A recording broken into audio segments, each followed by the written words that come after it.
Welcome to the Slop Farm. Enjoy the video. You start by confirming essentials: circle maker, stable surface, and accurate center. Place the paper and clamp it so it cannot shift. Align the guide arm over the center mark and lock the pivot. This ensures concentric accuracy. Once done, set the radius measurement using the index knob or scale and tighten the stop. Make a light practice stroke to feel the tool's movement. That tells you if the pivot is slipping or the arm needs minor loosening before the full cut. You now perform the cutting in steady, controlled passes. Hold the handle close to the arm for stability and apply even pressure. Sudden force distorts the circle.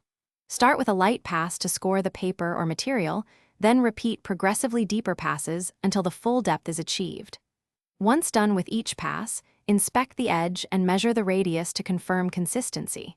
If you notice drift, slightly loosen and recenter the pivot before continuing. That correction prevents compound errors down the line.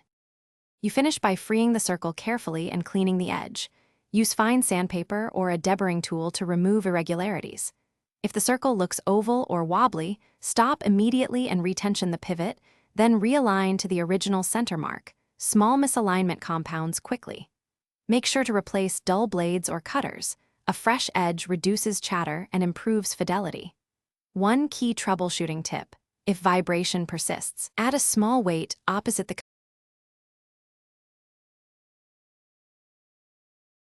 Thanks for watching. Consider subscribing if we helped you today.